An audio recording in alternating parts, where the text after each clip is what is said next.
Thanks for coming, everybody. I'm going to be reading from a prepared statement, and then I'll be happy to take some of your questions. I'm a gay man and a child abuse victim. Between the ages of 13 and 16, two men touched me in ways they should not have. One of those men was a priest. My relationship with my abusers is complicated by the fact that at the time, I didn't perceive what was happening as abusive. But I can look back now and see that it was. I still don't view myself as a victim, but clearly I am one. Looking back, I see the effects that this had on me. In the years after what happened, I fell into alcohol and nihilistic partying. It lasted well into my 20s. A few years ago, I realized it was time to do something good with my life. I started focusing on work, but the black comedy, the gallows humor, and the love of shock value I developed in my 20s never really went away. I've reviewed the tapes that appeared a few days ago in the proper context, and I don't believe that they say what is being reported. Nonetheless, I do say some things on the tapes that I do not mean, and which do not reflect my views. My experiences as a victim led me to believe that I could say almost anything on this subject, no matter how outrageous. But I understand that my usual blend of sassy, gay British sarcasm, provocation, and gallows humor might have come across as flippancy. A lack of care for other victims, or even worse, as seems to have been the case in reports, advocacy. I'm horrified by that impression. I would like to restate my disgust at adults who sexually abuse minors. I'm horrified by pedophilia, and I have devoted large portions of my career to exposing child abusers. I've exposed 3 of them in my reporting, which is 3 more than most of my critics. I've repeatedly expressed disgust at pedophilia in my feature and opinion writing, and I was also the first journalist in the UK to ask, after Jimmy Savile's death, whether the real story of his rampant child abuse would ever be told. My professional record is very, very clear. But I do understand that the videos that you have seen, even though some of them were deceptively edited, paint a different picture, and I am partly to blame for that. I do not advocate for illegal behavior. I explicitly say in the tapes, in a section that was cut from the footage that you've seen, but I think the age of consent currently is about right. I do not believe that any change in the legal age of consent is justifiable or desirable. I don't believe that sex with 13-year-olds is okay. When I mentioned the number 13, I was talking about myself and the age that I lost my virginity. It can strike some Americans as unusual or strange, but my mother's native Germany, the age of consent is 14. We have a different approach to these things sometimes in Europe. I shouldn't have used the word boy. Gay men often use boy or girl to mean men of consenting age. But I understand how heterosexual people may not have realized that, and that was an error. I was in fact talking about my own relationship when I was 17 with a man who was 29. The age of consent in the UK is 16. I did say that there are relationships between older gay men and younger gay men that can help the younger gay man escape from a lack of support or understanding at home. That's perfectly true, and every gay man knows it. I'm certainly guilty of imprecise language, which I regret. And anyone who suggests, however, that I turn a blind eye to illegal activity or to the abuse of minors is unequivocally wrong. I'm implacably opposed to the normalization of pedophilia, and I will continue to report and speak accordingly. To repeat, I do not support child abuse. It's a disgusting crime of which I have personally been a victim. The remarks I made on podcasts and interviews more than a year ago were about my personal life experiences, but I didn't make that clear. I will not apologize for dealing with my life experiences in the way that I choose to, which is through humor and provocation. No one can tell me or anyone else who has lived through these experiences how they should best deal with those emotions. But I am sorry to other abuse victims who may have interpreted what I said as flippant or uncaring if my own personal way of dealing with what happened to me has hurt you. I will never stop making jokes about taboo subjects. Go into any drag bar or gay club and you will hear joke after joke after joke about clerical sexual abuse. I'm not afforded the same freedom to make those kinds of jokes because the media chooses to selectively define me as a political figure in some circumstances and a comedian in others, and also, of course, because I'm a conservative. But I said some things on those internet live streams that were simply wrong. My employer, Breitbart News, has stood by me while others caved. They've allowed me to carry conservative and libertarian ideas to communities that would otherwise never have had them. They have been a significant factor in my success, and I'm grateful for the freedom and for the friendships that I forged there. But I would be wrong to allow my poor choice of words to detract from my colleague's important job, which is why today I'm resigning from Breitbart effective immediately. This decision is mine alone. When your friends have done right by you, it's only right to do right by them. And for me, that means stepping aside so my colleagues at Breitbart can get back to the great work they do. My book, Dangerous, has received interest from other publishers after my previous publisher, Simon Schuster, informed me they no longer wish to release it. The book will come out this year as planned, with perhaps an additional chapter. I'll be donating 10% of my royalties to child sex abuse charities. I haven't ever apologized before, and I don't anticipate ever doing it again. Name-calling doesn't bother me, and misreporting doesn't bother me. But to be a victim of child abuse, and at the same time be accused of being an apologist for child abuse, is absurd. I regret the things that I said. I don't think I've been as sorry about anything my whole life, and this isn't how I wanted my parents to find out about this either. But let's be clear about what's happening here. This is a cynical media witch hunt from people who do not care about children. They care about destroying me and my career, and by extension, my allies. They know that although I made some outrageous statements, I've never actually done anything wrong. They held this story back. They held the footage back, footage that's been out there in the wild for over a year, because they don't care about victims. They don't care about children. They only care about bringing me down. They will fail. I will, in the next couple of weeks, be announcing a new independently funded media venture of my own, and a live tour in the coming weeks, and new campus tour dates, part of my new Troll Academy tour. I started my career as a technology reporter who wrote about politics, but I have since mutated and grown into something quite different and much bigger. I'm now a performer with millions of fans in America and beyond. I'm grateful for the tens of thousands of messages that I have received. And I look forward to making you all laugh, cry, and think for many, many decades to come. My full focus is now going to be on entertaining and educating everyone, left, right, and otherwise. If you want to brand or stereotype me, good luck with that. Don't think for a moment that anything that has happened in the last 48 hours will ever stop me being as offensive, provocative, and outrageously funny as I choose on any subject I please. America has a colossal free speech problem. The land of the First Amendment has some of the most oppressive social restrictions on free expression anywhere in the Western world. I'm proud to be a warrior for free speech and creative expression, and I want everyone in America to have the right to do, be, say, read anything. I want people to be able to dress however they want. I want people to be able to play whatever video games they want. I want people to realize their potential and have the full limits of creative expression available to them. That isn't currently the case in America. America is the country I love. America is a country that has taken me in. Its people have taken me in, and I'm very grateful for that. I am proud to be a free speech warrior in America, and I will continue to do that. I'm not going anywhere. Thank you very much. I will take perhaps 5 questions. Milo. Yeah. So, in an interview you did with Nightline with us at ABC, you said you never say anything you don't believe. Yes. So what you said in that podcast, do you believe that? And what exactly is this about? Is this an apology? Is this about you? Or is it about that you no longer have a book deal and you no longer are speaking at CPAC? This is about me apologizing for saying things I did not mean. This is me apologizing to other victims of abuse for comments that may be perceived by them as insensitive or flippant, which was unintended. You sort of freewheel and spitball in these, boozy, long, late-night internet live streams. Some of them go on for 3-4 hours. And you play with ideas, and sometimes these things come out half-baked, or they're expressed in ways you didn't intend. For the most part, I do not believe that these videos show what reporting claims that they show. But for those statements I did make where I misspoke, I'm here today to apologize. We spoke with some of the organizers of the Berkeley protests, and they say what is happening right now, what you just said, and what's happening to you in the mainstream media, that this is a victory for them. Because without those protests, without shutting you down, the mainstream media would have never looked at you with a microscope. What do you say to that? Well, this isn't really about me crowing, but I don't think this has done any harm for my profile, and I think more people are going to read what I have to say on the subject of free speech as a result of this. It may not be from the same publisher, and it may not be from under the same masthead, but I have an opportunity now through what has happened And this has not been a pleasant 48 hours for me.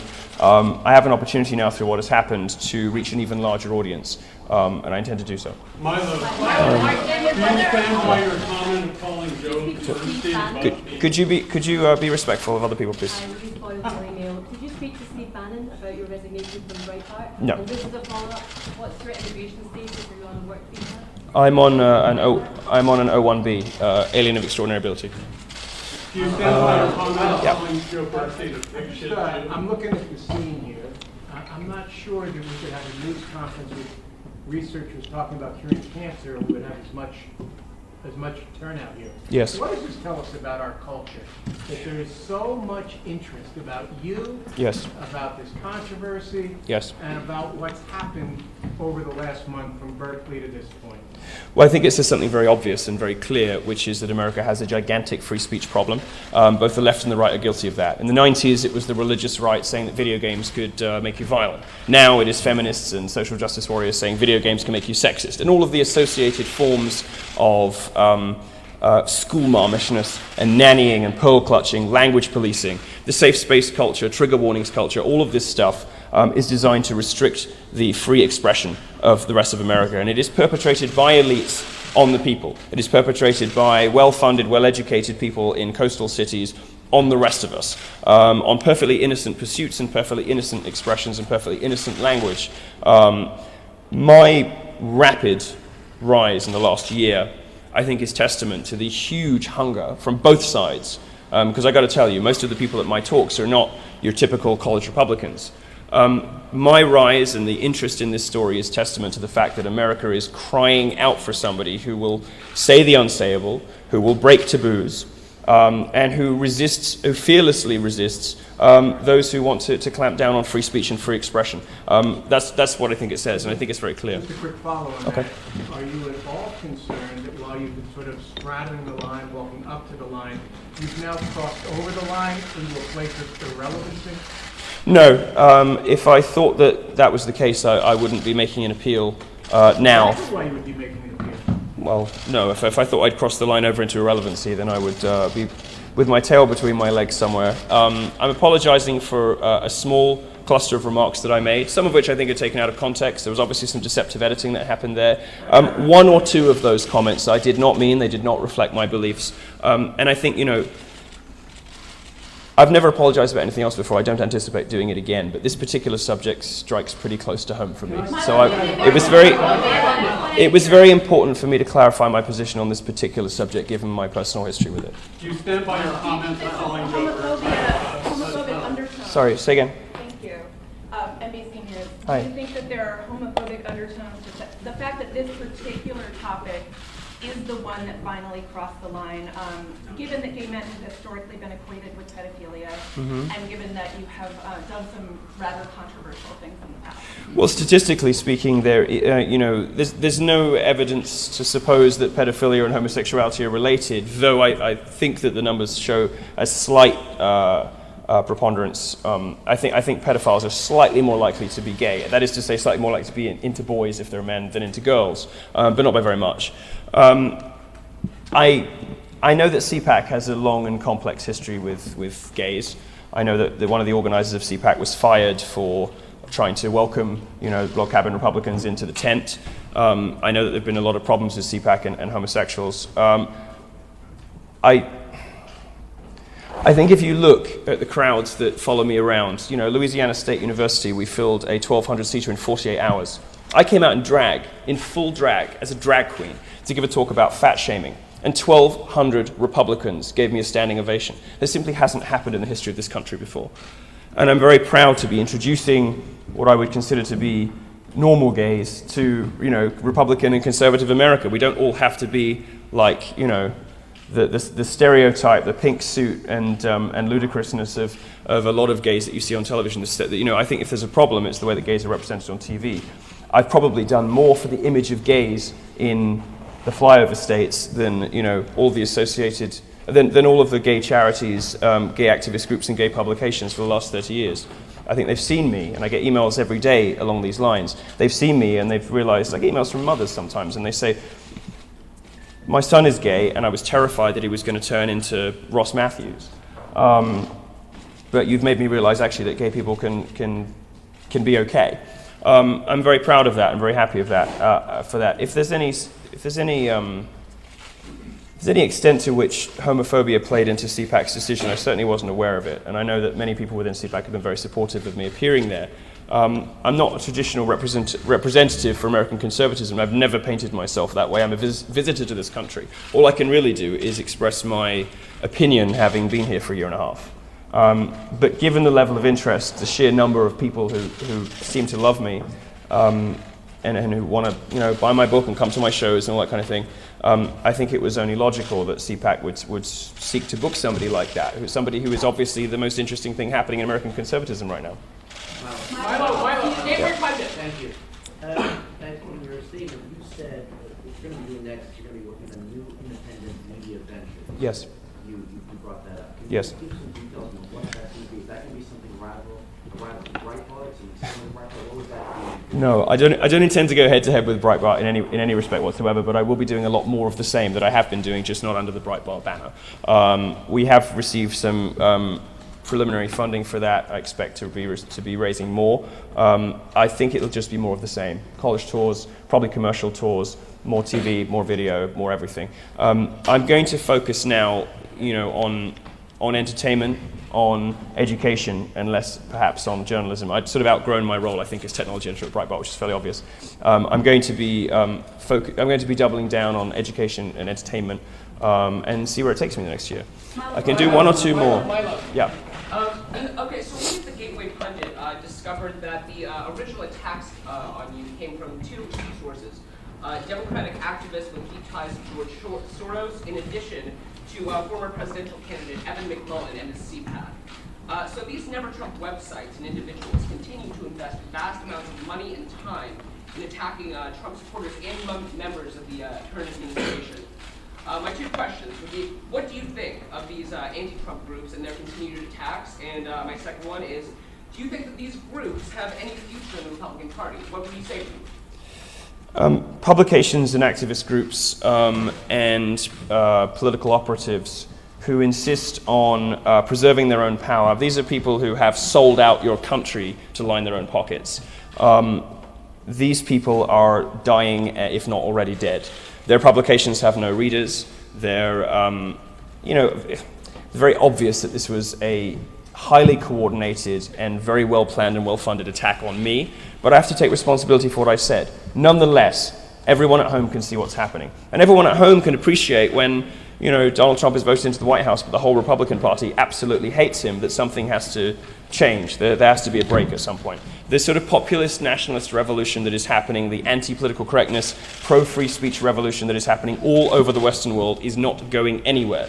For the last 30 years, speech codes have been the order of the day, and right-wing politicians have run terrified and screaming for allegations of racism and sexism, and basically given ground on almost every serious issue.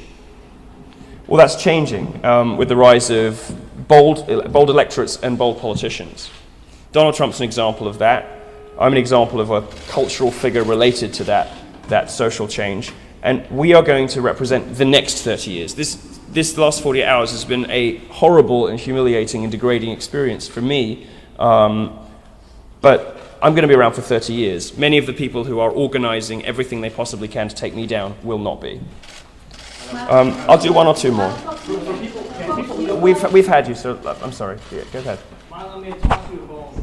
First of all, I'm going to let you know, although I detest everything about NAMBLA, the FBI actually agrees with you. When it comes to criminal classification, victims who are 10 or 12 years old actually can grant consent. If you would, please pass this to the gentleman visiting from New York. Well, I'd just like to clarify there. I said in a segment of the video that was cut, which most of you will not have seen, that I felt that the age of consent was, quote, about right, unquote. I have no desire or wish, I don't think it's desirable or justifiable to change the age of consent. I think the age of consent in my mom's native Germany at 14 is too young. Okay, so one question I have is on behalf of the state of Texas. You do issue very provocative statements. And Yep. This is one that you said that is very offensive and messes with Texas. You said gay marriage is not a civil rights struggle. Stop comparing gays and blacks. When gay men are slaves, it's because we beg to be. Yes. I'm going to tell you the 1964 1964 Civil Rights Act was signed by the greatest president of the United States, Lyndon Baines Johnson. He's a Texan. He signed it because Texas is next to Mexico, which is very close to your daddy's precious wall. He signed that because Mexicans were showing up to workplaces and white men were intimidating and physically abusing them. Civil Rights Act was never, ever intended specifically for blacks only. Lyndon Baines Johnson included it for discriminatory purposes. Your argument is not only unoriginal and adios American-ish, it's also ignorant and racist. I was wondering if you could please rip off this statement, or do you have a leg to stand on to defend it? I think it was a funny joke, and I stand by it, and I don't take comparisons to Ann Coulter to be insulting. She sells a hell of a lot of books. Yeah. There's been interest, obviously, since Simon & Schuster decided at the first opportunity to jettison it. I'm sure they'll get a lot of plaudits in New York cocktail parties, but the people who actually want to read it, the people who support me and believe in what I'm saying, in their millions, will, I'm sure, seek out wherever it is published by the next person. We expect to be able to announce something about that in the next couple of weeks. The book will come out. The book will come out this year as planned.